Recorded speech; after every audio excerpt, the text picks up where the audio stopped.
बिस्मिल्लाहिर्रहमानिर्रहीम। हज़रत आयशा रज़ी अल्लाह ताला अन्हा नबी सल्लल्लाहु अलैहि वसल्लम से रिवायत करती हैं। आप सल्लल्लाहु अलैहि वसल्लम ने फरमाया, रोज़े क़यामत इन लोगों को सबसे ज़्यादा सख्त अज़ाब दिया जाएगा जो अल्लाह की तहलीक में अल्लाह से मुशाबहत करते हैं। मिशकातुल मसाबी हदीस नंबर 4495।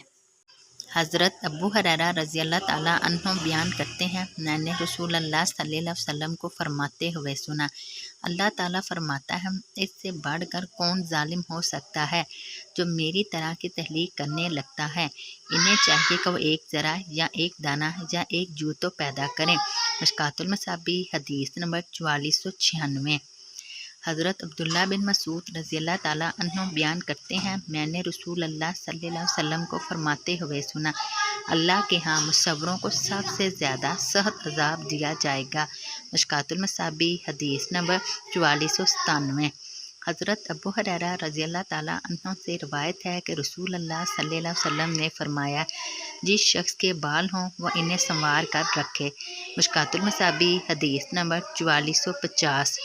हज़रत अबू ज़र रज़ी अल्लाह ताला अन्हु बयान करते हैं, रसूल अल्लाह सल्लल्लाहु अलैहि वसल्लम ने फरमाया, सफ़ेद बालों बढ़ापे को बदलने वाली सबसे बेहतरीन चीज़ मेहंदी और वस्मा है। मिशकातुल मसाबी हदीस नंबर 4451।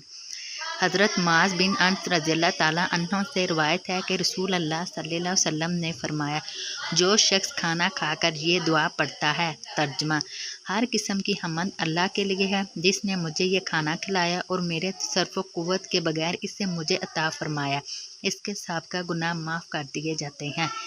और हज़रत अबू दाऊद रज़ी अल्लाह ताला अन्हु ने यह इजाफ़ा नकल किया है, जो शख्स लिबास पहनकर ये दुआ पढ़ता है, तर्जमा, हर किस्म की हम्द अल्लाह के लिए है जिसने मुझे ये पहनाया और मेरे तसर्रुफ़ व क़ुव्वत के बगैर इसे मुझे अता फरमाया, तो इस शख्स के साबिक़ा गुनाह माफ़ कर दिए जाते हैं।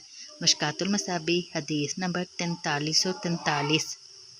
हज़रत इब्ने अब्बास रज़ी अल्लाह ताला अन्हु नबी सल्लल्लाहु अलैहि वसल्लम से रिवायत करते हैं, आप सल्लल्लाहु अलैहि वसल्लम ने फरमाया, आखिरी ज़माने में कुछ ऐसे लोग होंगे जो इस स्याही से कबूतरों के सीनों की तरह हिजाब करेंगे, वो जन्नत की खुशबू भी नहीं पाएंगे। मिशकातुल मसाबी हदीस नंबर 4452।